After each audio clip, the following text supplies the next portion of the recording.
Nicholas Sparks. I guess you can just say the romance guy. Let's talk about it.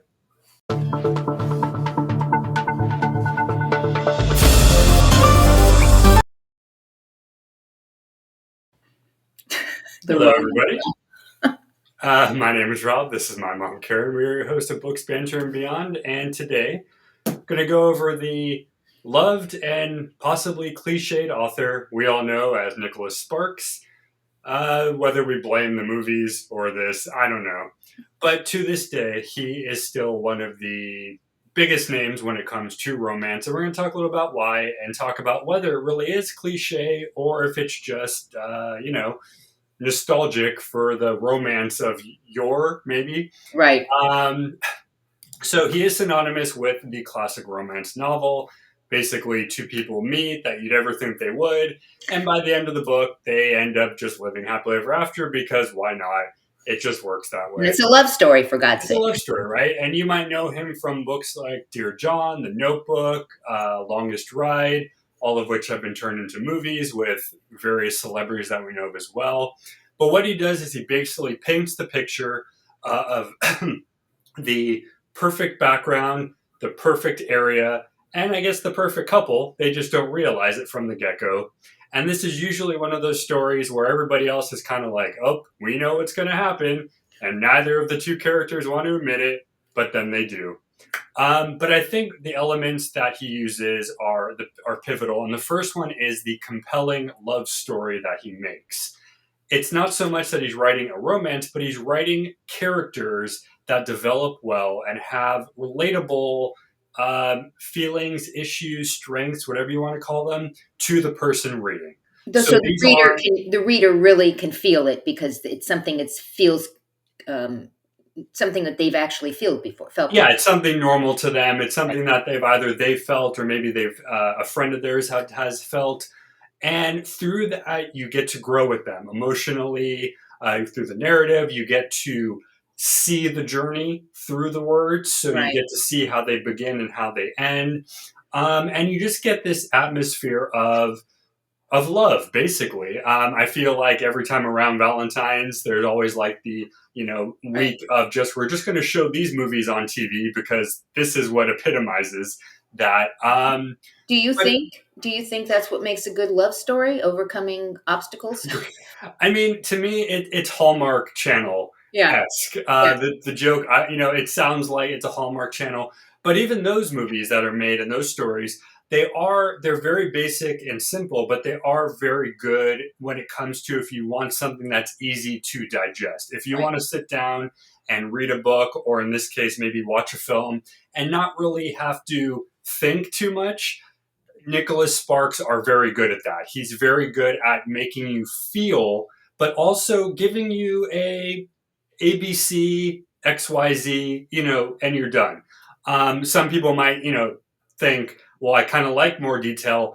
And he does that. And that's the thing. He makes a simple story, but he gives you so much detail you may not realize you are reading said simple story, right? Do you think, okay, so The Notebook, let's take The Notebook. Sure. I saw it so many years ago, and I never read the book, so I don't know. Do you think that the movies have stayed pretty true to the stories that he's told? Or do you think, like most movies, when they take a book, they change it into something that you sometimes don't even recognize what the story was about? What do you think? It's been a while since I've read and watched, so I will go off my very vague recollections. But I think for a film like this, it would be hard to bypass what the book was because there's no magical element, there's no adventure. It's really just a straightforward story. So if I remember correctly, and again, I'm saying most of the films or the parts of the films, I think follow fairly true to his books.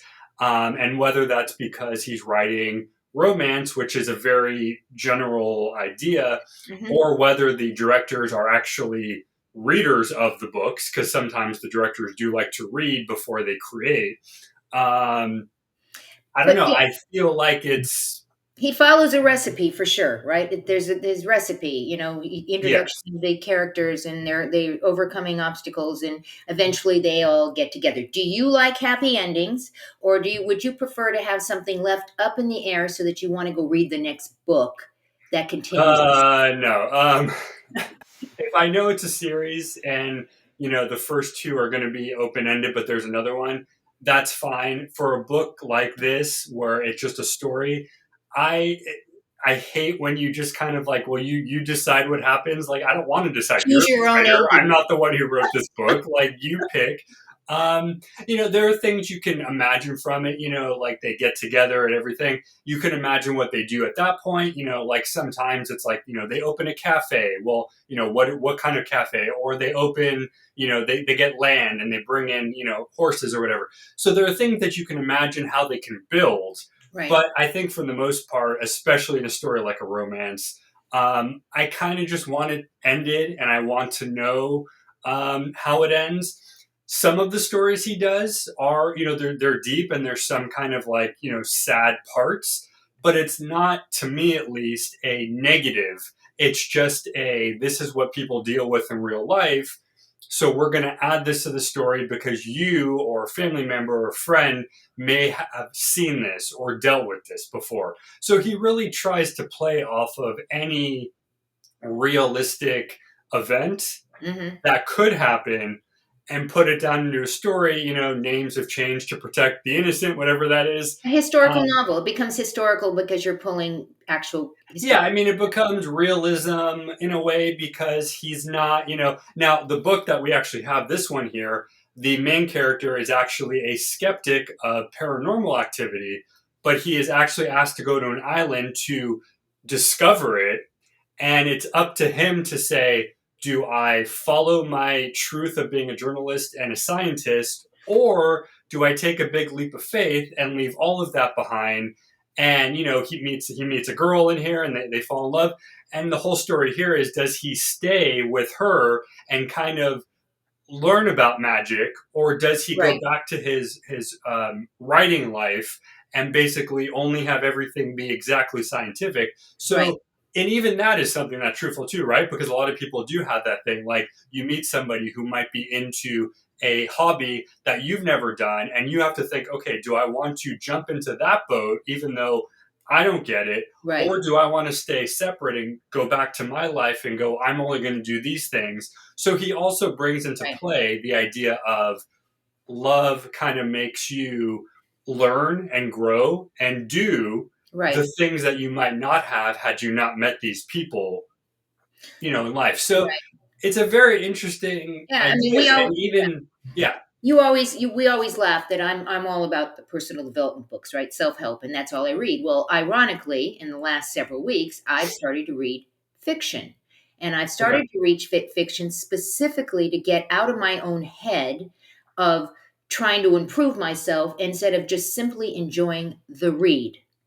okay, And it's been fascinating. I'm actually reading a series of books right now, and they're romantic novels, but it's not so much the romance as it is the author themselves is very good about creating the environment and creating hmm, the characters and why they are who they are and all of that. And for me, I'm actually saying to myself, gee, I could read this kind of stuff. Now I'm listening to it, which is funny because I normally like to read a book, but I didn't want to. So here's the thing: I didn't want to go out and spend money to buy a book that I might not get into, and then I would have a book. So right, I chose to do it on, to auto. Now I'm going to go out and buy the books because I'm okay, actually, but they continue. So this particular Ellen Joy is the name of her of the author, and okay, she's got an entire series. I think there's like 12 books, and they okay. follow the characters, but it's not just the main character because ultimately, as new characters come in, then the next books kind of explore Gotcha. their relationships. And I don't know if that's a normal thing in romantic. I don't know if Nicholas Sparks does that, where he incorporates the new relationships and new characters and new all that other stuff. But I could see myself getting into some fiction right now, which is so interesting.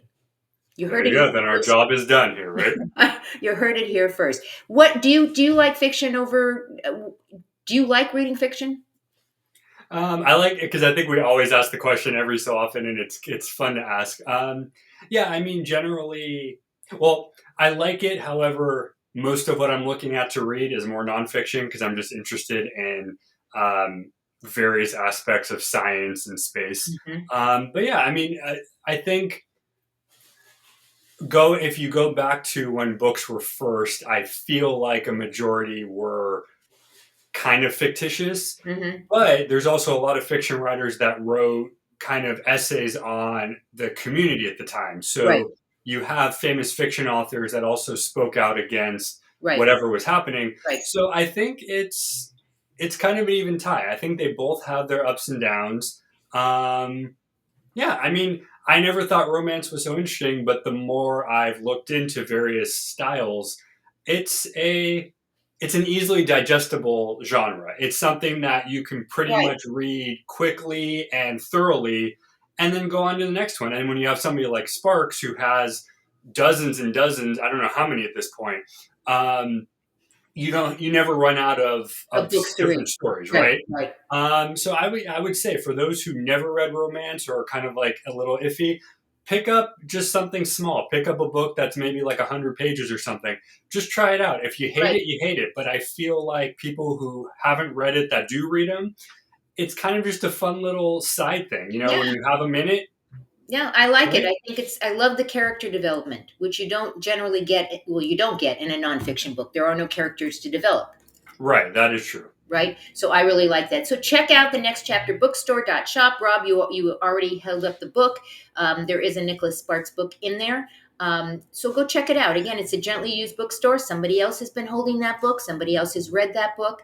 There's some historical, aspects to the books. So go check it out and let us know what your favorite romance author is. I'd love to know what your favorite romance author. Put it in the comments down below, and we'll check it out. Go out, give somebody an awesome day, and we'll see you next time on Books, Banter, and Beyond. Goodbye, everyone.